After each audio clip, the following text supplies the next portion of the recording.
Ustadz, sepertinya kita diamanahkan untuk penyerahan wakaf pembangunan masjid Baitul Salam 2 yang akan diserahkan dari Rektor Unisula Semarang, yang alhamdulillah totalnya sekarang mencapai 275 juta rupiah. Allah. Ya. Dan penyerahan ini akan langsung diwakilkan, langsung diberikan oleh Bapak Rektor kepada pihak Masjid Baitul Salam. Dengan ini akan diwakilkan oleh, langsung serahkan kepada Ustadz Umar. Kami silakan.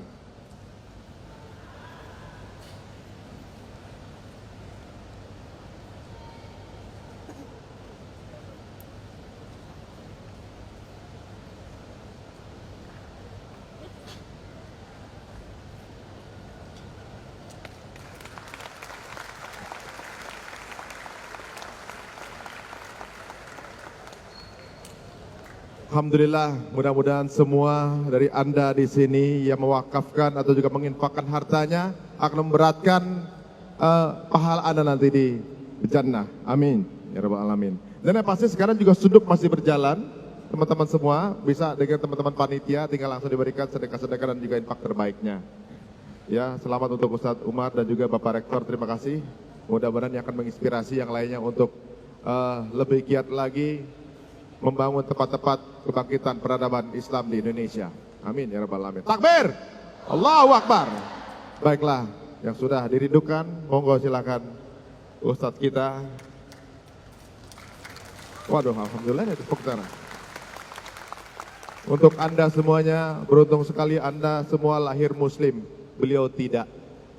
Jadi tolong diberikan ilmu kepada kita bagaimana bisa istiqomah. Monggo kita Ustadz. Baik, bismillahirrahmanirrahim. Assalamualaikum warahmatullahi wabarakatuh. Alhamdulillah, alhamdulillahi rabbil alamin. Wassalatu wassalamu ala asrafil anbiya'i wal mursalin wa ala alihi wa sahbihi wa man da'a bida'watihi wa iltazamma bitariqatihi wa tarasama khutaha jalal aqidatan islamiyatan asasan fikratihi wa ahkama syar'iyatan mikasani a'malih wa masdarani ahkamih. Asyhadu an la ilaha illallah wa asyhadu anna Muhammadan abduhu wa rasuluhu la nabiyya ba'da.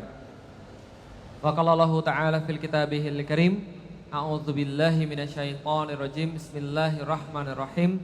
Kuntum khairu ummatin ukhrijat linnas ta'muruna bil ma'ruf wa tanhauna 'anil munkar wa tu'minuna billah. Alhamdulillah, puji dan syukur senantiasa kita panjatkan kepada Allah Subhanahu wa taala. Allah yang menciptakan kita, Allah yang kelak akan mematikan kita, dan kepada Allah kita akan dikembalikan pada satu saat yang tidak ada keraguan di dalamnya. Allah adalah Tuhan kita, tempat kita menyembah, tempat kita meminta tolong, tempat kita memohon ampun, dan kita berharap kepada Allah agar Allah senantiasa jaga pemberian yang paling berharga di dalam diri kita, yaitu adalah keimanan sampai dengan ajal menjemput kita. Dan mudah-mudahan ketika kita kembali kepada Allah Subhanahu wa taala, maka kita kembali dengan kalimat la ilaha illallah Muhammadur Rasulullah. Maka salat dan salam senantiasa kita limpahkan, kita panjatkan kepada baginda Nabi besar Muhammad sallallahu alaihi wasallam, manusia mulia yang sama-sama kita cintai, sama-sama kita rindui. Ya Allah, kita berdoa andaikan kita diberikan kesempatan untuk menjumpai Rasulullah sallallahu alaihi wasallam di dunia ini, meskipun di dalam mimpi, tentu kita sangat senang sekali. Tapi andai pun tidak bisa, mudah-mudahan ketika kita berada di yaumil kiamat, maka Rasulullah sallallahu alaihi wasallam tidak hanya menemui kita, tapi juga mengakui kita sebagai bagian daripada umatnya. Karena kita sangat khawatir hari-hari ini banyak orang-orang yang mengaku-aku, banyak orang yang mengaku-ngaku sebagai umat Rasulullah sallallahu alaihi wasallam, tapi jangan-jangan termasuk kita ketika di yaumil kiamat Rasulullah sama sekali tidak menganggap kita sebagai bagian daripada umatnya. Kita berdoa pada Allah, ya Allah, kami ridho sebagai umatnya Nabi Muhammad. Mudah-mudahan ketika di yaumil kiamat ketika seluruh manusia tidak diizinkan untuk berbicara kecuali Rasulullah Sallallahu Alaihi Wasallam. Mudah-mudahan kita termasuk orang-orang yang dikelompokkan menjadi yang berbaris di belakangnya di bawah bendera La ilaha illallah Muhammadur Rasulullah, dituntun menuju pada surganya Allah, masuk dalam surganya Allah, diberikan daripada telaganya, dan mudah-mudahan bersama dengan beliau Sallallahu Alaihi Wasallam kita bisa memandang wajah Allah Subhanahu Wa Taala, dan mudah-mudahan kita masuk surga bersama-sama. Amin. Alhamdulillah teman-teman sekalian yang dirahmati Allah, tidak ada rencana saya untuk gabung di sini karena di belakang pun teman-teman sudah lihat ada spanduk dan segala macamnya. Saya nggak termasuk di situ, dan saya datang sini memang kebetulan mendampingi saudara-saudara saya yang di belakang saya ini. Alhamdulillah. Jadi saya sangat senang mendampingi teman-teman dari Musawarah untuk kemudian bertandang ke Unisula. Ini adalah niatan yang sudah tertunda 2 tahun yang lalu. Jadi 2 tahun yang lalu saya mau ke Semarang, mau ke Unisula, tapi nggak kecapaian. Alhamdulillah sekarang baru kecapaian. Kenapa teman-teman sekalian? Karena semua ini adalah bagian daripada dakwah. Dan dalam dakwah nggak ada satupun yang bersifat remeh. Nggak ada satupun yang bersifat remeh. Semua dalam dakwah itu adalah perkara yang sangat baik. Semua di dalam dakwah adalah perkara yang sangat nikmat, perkara yang sangat menyenangkan. Suatu waktu saya pernah ditanya sama teman-teman, kenapa sih kita itu kemudian melihat orang-orang yang baru berhijrah, para artis, kenapa sih kita harus senang ketika mereka berhijrah? Karena Allah memperkuat dakwah dengan orang-orang yang baru, memperkuat dakwah dengan cara-cara yang baru. Andaikan kalau kita berdakwah dengan cara-cara biasa saja, dakwah itu pasti akan menghasilkan amal pahala, tapi bisa jadi hasilnya nggak seperti yang kita perkirakan. Di antara teman-teman sekalian di sini, saya yakin banyak orang-orang ada dari berbagai macam latar belakang. Ada yang pesantrenan, ada orang yang cuma sekolah, ada orang yang bahkan baru mulai peduli dengan Islam. Apakah kemudian itu menghalangi kita untuk berdakwah? Enggak sama sekali. Dakwah bukan milik orang-orang pesantren saja. Dakwah bukan milik orang-orang yang kuliah di universitas Islam saja. Dakwah bukan milik kiai-kiai dan ustadz-ustadz saja. Dakwah bukan milik para yang ngerti agama saja. Enggak, dakwah itu milik semua orang. Bahkan yang justru memuliakan kita daripada yang lain adalah dakwah. Karena itulah teman-teman sekalian, ketika kita bahas tentang dakwah, di Al-Quran selalu diberikan posisi yang sangat mulia. Allah sampaikan misalnya tentang dalam suratul Kahfi, tentang orang-orang Al-Kahfi. Allah sampaikan, innahum fityatun amanu bi rabbihim wazidnahum huda. Orang-orang yang jadi ashabul kahfi itu adalah orang-orang biasa. Mereka bukan ulama, mereka enggak terlalu ngerti agama, bahkan Allah katakan modal mereka hanya beriman kepada Allah. Amanu bi rabbihim wazidnahum huda. Maka Allah tambahkan pada mereka hidayah demi hidayah yang Allah enggak berikan kecuali pada anak-anak muda. Kenapa? Karena anak-anak muda ini mereka meninggalkan tempat kemaksiatan, berlindung di dalam gua karena mereka tahu mereka hanya berharap pada Allah Subhanahu wa taala, bukan berharap pada yang lain. Maka ketika orang itu sudah berharap pada Allah, maka mereka tidak perlu lagi memikirkan yang lain karena Allah yang akan bimbing mereka sendiri. Apa buktinya mereka orang biasa? Dalam doa mereka Allah sampaikan, Rabbana hablana min ladunka rahmah wa hayyi lana min amrina rasyada. Ya Allah, tunjukkan kami jalannya. Tunjukkan kami gimana caranya untuk melalui ujian demi ujian. Ya Allah, tunjukkan kami caranya gimana caranya kami dakwah. Karena mereka bukan orang yang beragama, bukan yang ngerti tentang agama, bukan ulama, tapi hanya mau berdakwah dan orang-orang muda. Dalam Islam, Allah menghargai orang-orang dakwah. Jangankan orang-orang dakwah, anjingnya pun dihargai. Teman-teman tahu anjing? Kalau dalam bahasa Jawa, anjing itu digunakan sebagai kata pujian atau kata hinaan. Pujian atau hinaan? Hinaan. Tapi di dalam Al-Quran, anjing tidak hanya berarti hinaan. Kenapa? Karena Allah mengatakan di dalam Al-Quran ada 2 jenis anjing. Allah menyamakan orang-orang yang memusuhi Islam, memusuhi dakwah, memusuhi agama Allah dengan anjing yang menjulurkan lidah. Ini anjing yang pertama, anjing yang gak ngerti dakwah. Dia menjulurkan lidahnya, kata Allah, Anda jangan tersinggung sama musuh-musuh Allah. Anda jangan tersinggung sama orang-orang yang kemudian menjulurkan lidahnya seolah-olah mengolok-olok agama Allah.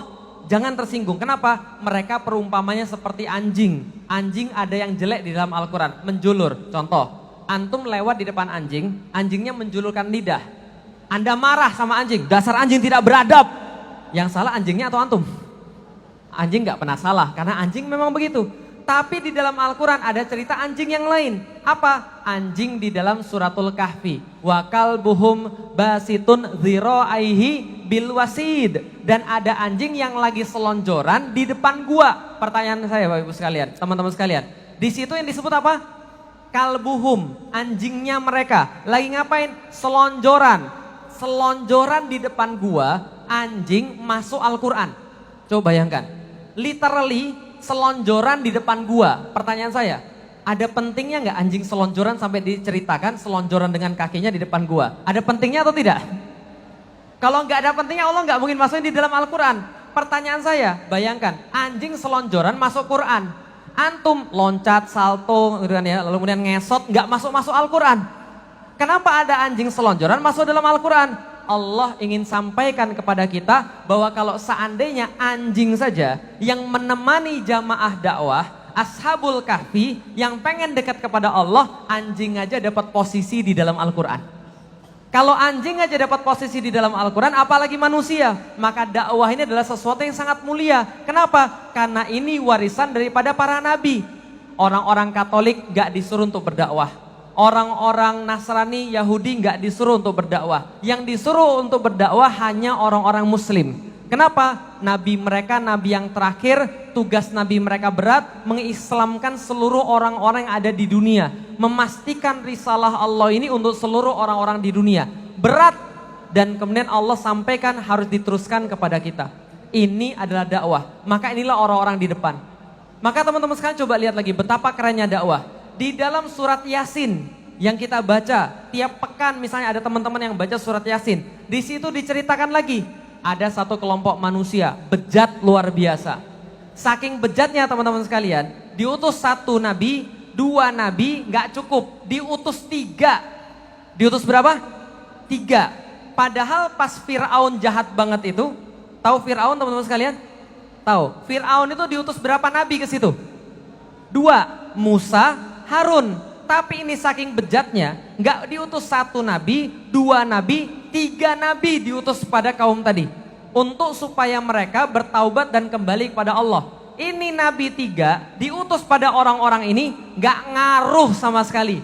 Omongannya mentah, omongannya nggak didengerin, sama sekali nggak direken pokoknya. Malah dibully, malah diolok-olok. Mereka bilang, nabi tiga ini pergi aja lah, bawa sial aja. Kamu itu datang kepada kami bawa sial, tahu nggak? Sebelum kamu datang kami panen banyak. Sebelum kamu datang kami kalau mancing banyak. Pas kamu datang sial, kami nggak punya ikan lagi, kami nggak punya bahan pertanian lagi. Gara-gara kalian datang. Kalau zaman sekarang kalian itu pergi aja lah. Kenapa? Kalian tuh radikal, ekstremis, intoleran, anti NKRI, anti Pancasila, paham teman sekalian? Nah semua begitu terjadi.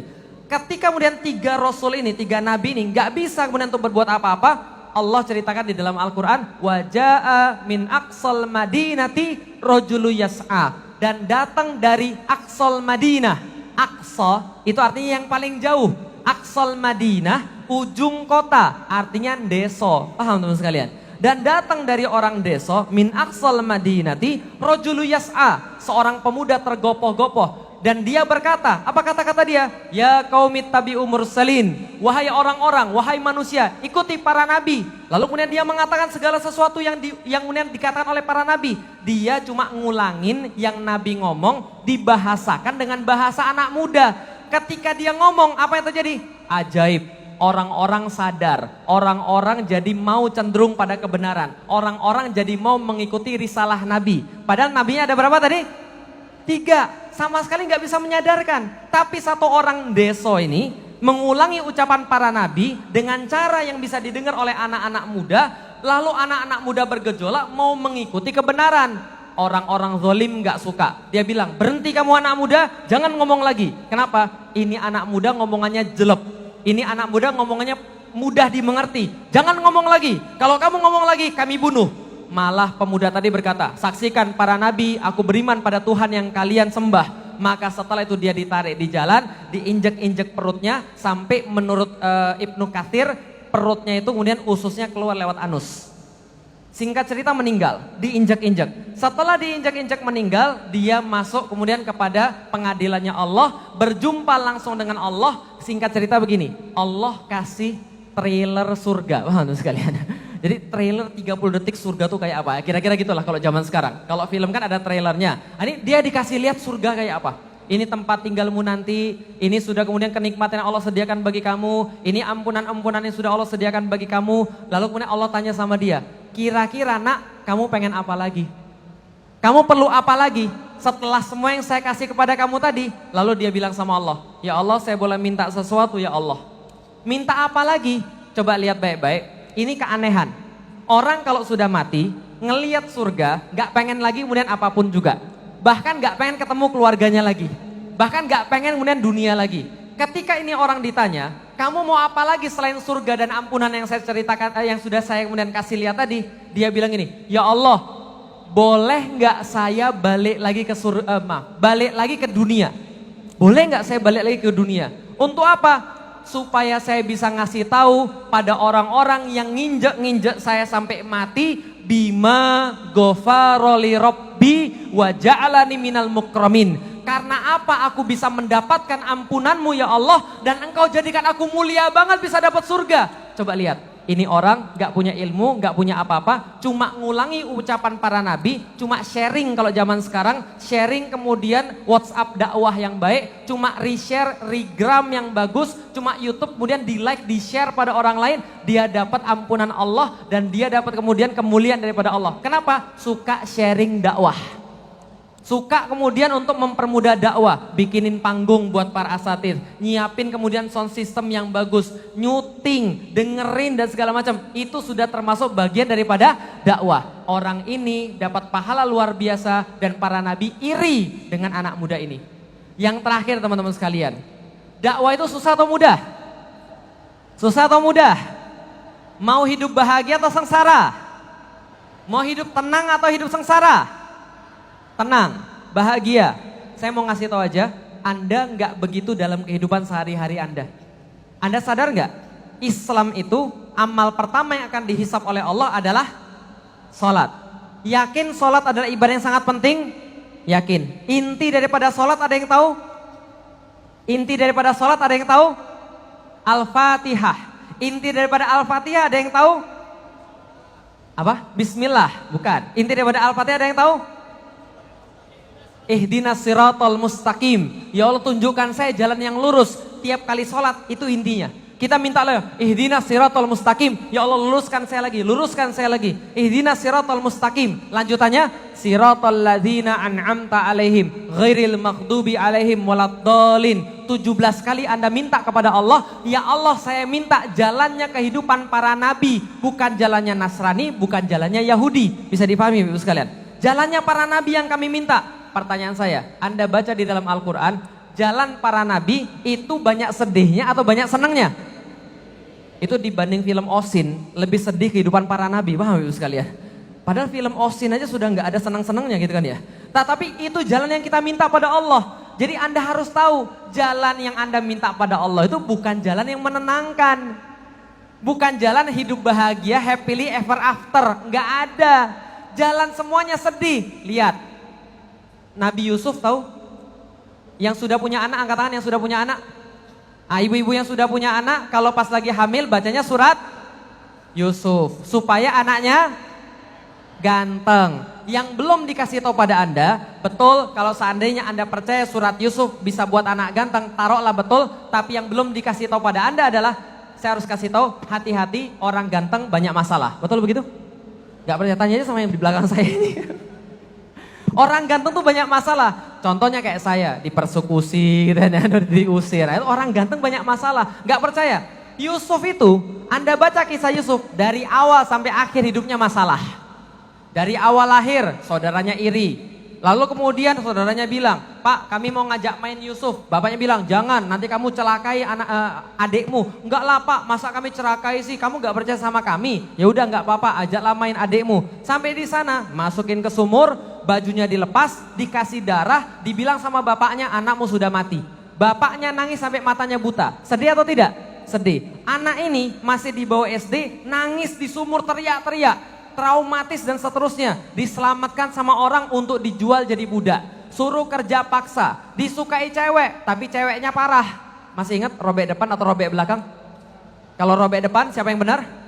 Perempuan. Kalau robek belakang berarti Yusuf yang salah. Kalau robek belakang berarti Yusuf yang benar. Tapi kalau robek depan berarti perempuan yang benar. Masuk penjara, setelah di penjara dilupakan sama temennya. Keluar dari penjara, memegang amanah yang berat. Dan yang paling berat adalah dia harus menemui saudaranya dan memaafkan saudaranya. Yusuf Nabi dan ceritanya semua sedih. Rasulullah Muhammad Nabi dan semua ceritanya sedih. Bisa dipahami sekalian. Ini jalan dakwah. Tapi jalan dakwah ini insya Allah akan luar biasa ujungnya. Awalnya memang gak enak, ujungnya enak. Sekarang saya sedikit mau cerita. Boleh saya cerita?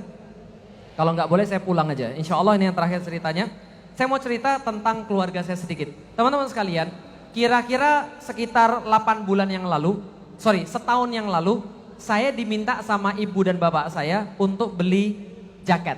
Untuk jaket nikahan adik saya. Lalu kemudian ketika saya beli jaket sama keluarga, muter-muter, setelah muter-muter kita duduk bareng-bareng. Setelah kita duduk bareng-bareng, ibu saya bilang sama saya pas lagi kita istirahat itu, Lik, berhentilah Lik jadi orang yang frontal. Berhentilah Lik ngomongnya itu frontal. Jangan Lik, udahlah gak usah macem-macem. Kamu gak usah kritik sana sini. Beragama tuh biasa-biasa aja. Sholat, puasa, sudah gitu aja cukup. Udah gak usah macem-macem. Saya bilang, emang macem-macem maksudnya apa? Udahlah gak usah ikut 212. Gak usah ikut-ikutan demo. Gak usah ikutan macem-macem. Sudahlah. Emang kenapa Mi? Mami udah tua Lik. Nanti kalau mami jantungan seperti apa? Emang mami takut apa? Kamu kalau ditangkap polisi gimana? Saya bilang polisi itu semuanya baik insya Allah Mi. Beberapa aja yang gak baik gitu kan ya. Lalu kemudian setelah dia bilang begitu dia bilang kamu tuh masih bantahan. Dengerin mami lah sekali-kali. Saya bilang Mi, Feli itu gak ngapa-ngapain. Cuma mengikuti Yesus Kristus saja. Paham ibu sekalian? Karena ibu saya masih Katolik. Saya bilang bahwa saya cuma mengikuti Yesus Kristus. Maksudnya apa? Yesus itu senantiasa mengkritik kebijakannya orang-orang Romawi pada saat itu. Yang saat itu adalah penguasa. Lalu ibu saya bilang, beda lah, dia kan Tuhan, kamu bukan. Oh iya juga ya gitu kan ya. Itu menurut dia. Setelah kemudian saya disuruh sama ibu saya, akhirnya bapak saya nimbrung. Bapak saya bilang begini, Lik, kamu itu ibumu diajak debat. Kamu juga bilang sama ibu saya, Felix kamu ajak debat. Ya nggak bisa lah, kalian tuh nggak ngerti semuanya. Lalu bapak saya bilang gini, Lik, kalau papi sih, bapak saya bilang, kalau papi sih Lik, sudah belajar untuk ikhlas kehilangan kamu. Loh kok gitu? Maksudnya ikhlas tuh apa? Bapak saya bilang, Lik, papi tuh sudah berusaha ikhlas. Kalau suatu saat kamu tuh hilang terus gak balik-balik lagi. Maksudnya gimana Pi? Lik, kata bapak saya, kamu tuh mbok ya mikir, kamu tuh bagaimanapun juga tuh berbeda. Maksudnya gimana Pi? Kamu coba lihat baik-baik. Yang namanya Habib Rizik itu punya FPI. Ini bapak saya ngomong langsung ya, saya cuma langsung ngomongin kepada Habib Rizik itu punya FPI. Kalau ada apa-apa dengan Habib Rizik, FPI maju. Gak akan mereka biarkan Habib Rizik sendirian. Kalau Abdul Somad itu punya orang Melayu. Kalau ada apa-apa dengan Abdul Somad, orang Melayu pasti akan maju. Tapi Lik, kamu itu Lik, kalau kamu ada apa-apa, orang Cina lari duluan. Saya bilang iya juga ya gitu kan. Lalu kemudian saya bilang sama bapak saya, dengerin baik-baik sekalian. Saya bilang pada bapak dan ibu saya begini, kenapa saya tetap berdakwah? Saya bilang sama bapak ibu saya, Pi, Mi, saya tuh orangnya males. Saya tuh orangnya males, gak seneng ribet. Saya tuh orangnya pengen ketenangan. Cita-cita saya tuh kayak tenis, tau gak? Pernah nonton Avengers gak? Gak pernah nonton ya? Wah, masa kecil kurang bahagia ya. Tapi tahu Avengers tau? Yang terakhir itu loh. Tahu kan Thanos setelah membunuhin setengah orang, mati semua di bumi gitu kan ya. Apa yang dia lakukan? Dia sangat tawaduk luar biasa. Dia pergi ke gunung, tidur di kemah, melihat matahari terbit. Nah itu kehidupan saya tuh pengen kayak begitu, paham teman-teman sekalian. Tenang, santai, gak ada gejolak, gak usah macem-macem. Saya pengen banget saya bilang. Tapi Pi, Mi, saya bilang anak saya ada 4. Anak saya ada 4 saya bilang. Anak saya 4 dan saya nggak mau anak saya yang 4 ini ketika mereka tumbuh dewasa, lalu mereka bilang sama saya, Abi baca Quran, Abi baca sunnah, Abi tahu ayat Allah, Abi tahu hadis, tapi kenapa Abi diam ketika ada kezaliman? Saya nggak berani menghadapi semua itu. Saya nggak siap ditanya anak saya begitu. Kenapa? Teman-teman sekalian, coba sadari baik-baik. Anda itu bukan keturunan orang-orang sembarangan. Apalagi kalau Anda yang asli Jawa Tengah. Anda yakin bukan keturunan sembarangan. Coba lihat nasab Anda ke atas. Jangan-jangan Anda itu keturunan orang-orang hebat. Ada Raden Fatah di sini, ada Kiai Soleh Darat di sini, ada ulama-ulama luar biasa di sini. Jangan-jangan kalau Anda trace ke atas itu, nasabnya dapatnya para pejuang, dapatnya para ulama. Nggak kayak saya. Saya itu ngeri-ngeri sedap kalau saya kemudian mentris nasab saya, paham sekalian? Nah kenapa? Nanti makin atas, penjajah jangan-jangan itu, saya ngeri. Dan ya. Nah tapi kalau Anda itu adalah keturunan orang hebat, dan saya harus kasih tahu pada Anda, gunanya Anda belajar sejarah adalah Anda harus tahu yang diajarkan sama mbah-mbah Anda, oleh datuk-datuk Anda, oleh kakek-kakek Anda, bahwa mereka adalah orang pertama yang berdiri ketika ada kezaliman. Kenapa? Itu yang diajarkan oleh Islam, karena Islam selama-lamanya secara alamiah gak akan bisa diem ketika ada kezaliman. Paham teman sekalian? Anda diajarin orang-orang hebat, Anda dikasih tahu tradisi ini oleh orang-orang pemberani. Pertanyaan saya, masa semua itu harus putus di tangan Anda? Enggak. Kita berdiri karena kita tahu yang mana yang benar dan yang mana yang salah. Tapi ada yang bilang sama saya, Ustadz gak semudah itu membedakan antara yang benar dan yang salah. Mau saya kasih tahu cara mudah untuk membedakan yang benar dan yang salah? Saya mau kasih tahu. Saya bilang begini, saya nggak tahu saya benar atau salah sampai sekarang. Saya masih nggak tahu. Bahkan saya membuka seluruh kemungkinan. Tapi teman-teman sekalian, saya nggak ngerti saya benar atau saya salah. Tapi yang jelas saya nggak mau satu grup sama yang abu-abu itu. Paham teman-teman sekalian? Jelas sampai di sini? Kalau Anda nggak tahu yang mana yang benar, minimal Anda harus bisa tahu yang mana yang salah. Dan kalau Anda sudah tahu yang mana yang salah, jangan segrup sama mereka. Bisa dipahami teman sekalian? Ini adalah kuncinya. Maka ini yang kita lakukan. Orang-orang tua kita dulu orang hebat, maka jangan sampai kemudian kita menghabisi kemudian tradisi itu pada diri kita. Terakhir banget, saya pengen cerita. Imam Ahmad bin Hambal ketika ada di Baghdad, dia mendapatkan fitnah. Apa fitnahnya? Waktu itu khalifah, penguasa yang ada pada saat itu, menjadikan Al-Quran itu sebagai sebuah makhluk. Jadi menganggap Al-Quran sebagai sebuah makhluk. Sedangkan para ulama menganggap Al-Quran adalah kalamullah. Maka banyak fitnah. Ulama-ulama ditangkap, dia lalu ditanya, kamu percaya Al-Quran? Iya. Makhluk atau kalamullah? Kalamullah, masuk penjara. Makhluk atau kalamullah? Makhluk, oke, ada di sisi penguasa. Kamu pilih mana? Makhluk atau kalamullah? Makhluk, oke, sisi penguasa. Kalamullah, masuk penjara. Yang termasuk yang masuk penjara adalah Imam Ahmad bin Hambal. Jadi kalau Anda lihat HR Ahmad itu orangnya. Imam Ahmad bin Hambal masuk penjara. Setiap hari dicemeti sampai seluruh bajunya robek kecuali Allah melindungi auratnya. Nggak robek sama sekali.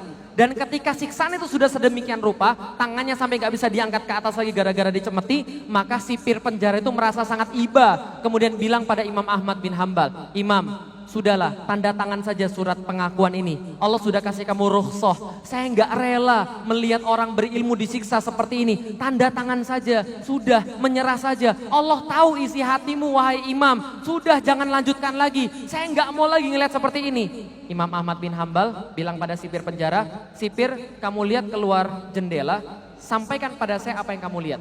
Sipirnya ngelihat keluar jendela, menyampaikan pada Imam Ahmad bin Hambal, Imam, aku melihat orang-orang Baghdad semua berdiri di depan pintu-pintu mereka, membawa catatan-catatan mereka dengan pena-pena yang siap untuk dituliskan. Mereka ingin tahu apa fatwa Ahmad bin Hambal berkaitan dengan kondisi seperti ini. Maka Imam Ahmad bin Hambal mengatakan sesuatu yang selalu saya ingat sampai mati dan harus diingat oleh semua daripada kita juga. Apa kata Imam Ahmad bin Hambal?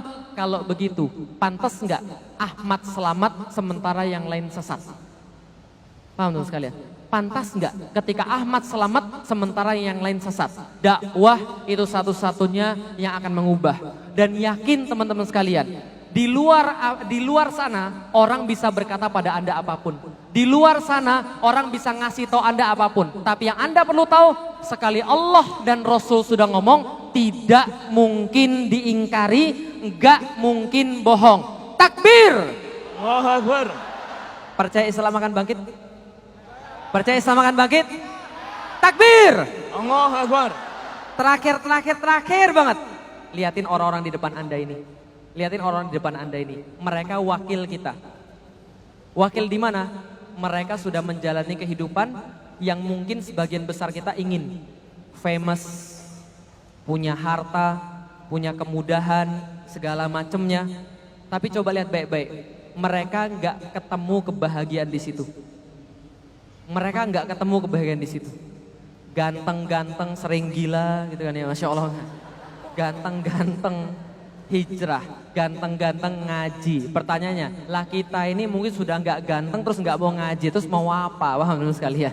Nah, lihat baik-baik. Mereka sudah jalani buat kita, mereka wakil kita. Jangan sampai kita kemudian berpikir dengan cara yang sama seperti dulu kita berpikir. Lihat mereka baik-baik. Kalau orang-orang kayak gini aja sudah mau mendekat kepada Allah, lantas bertanyalah, kenapa hati kita masih keras dan kita nggak mau mendekat pada Allah Subhanahu Wa Taala? Semoga Allah merahmati. Assalamualaikum warahmatullahi wabarakatuh.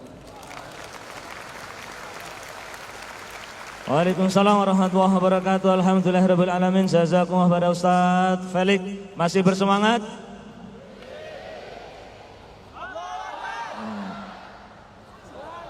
Sudah lupa ya. Kalau mereka masih berada di sini, apakah Anda akan pulang? Tidak. Kalau begitu mereka akan pulang dan tetap ada di sini. Baik, Bapak Ibu yang dirahmati Allah, sudah disampaikan banyak sekali. Kebatilan dan kebenaran sampai kapanpun tidak akan pernah bisa bergandeng tangan. Maka tinggal pilihan kita. Dan salah satu yang diajarkan oleh Rasulullah SAW, dimulai menata kebaikan dan kebenaran itu dari masjid. Ustadz Felix dan Mas Ari serta kawan-kawan semuanya dari musyawarah, insya Allah Pondok Pesantren Baitul Salam bersama dengan Hizbul Salam merencanakan untuk membangun masjid senilai 3 miliar rupiah di tanah seluas 8.000 meter persegi yang di situ juga akan dibangun pondok pesantren.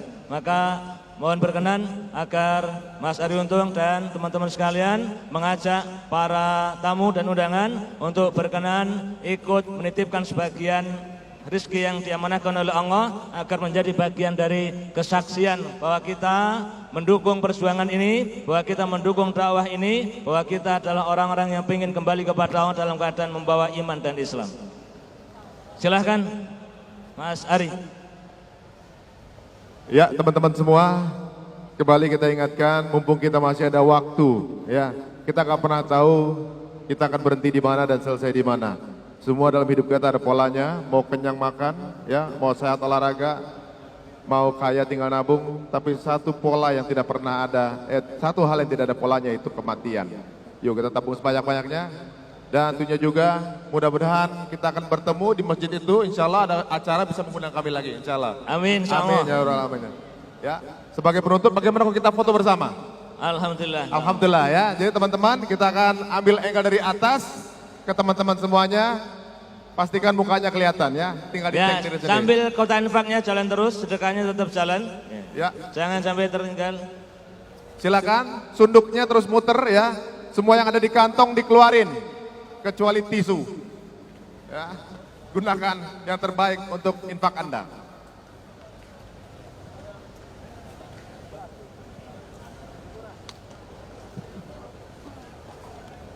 Ya, untuk teman-teman kameramen.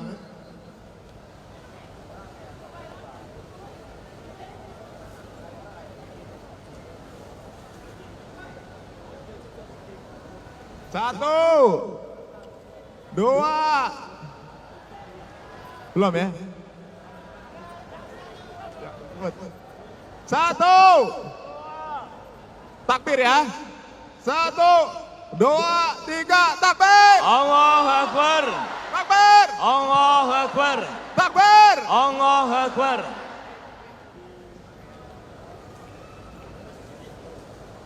Oke, di depan kita duduk ya, biar yang di belakang kelihatan.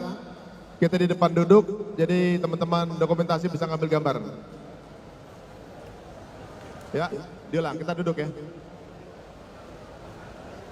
Diulang duduk. Bro, depan bro.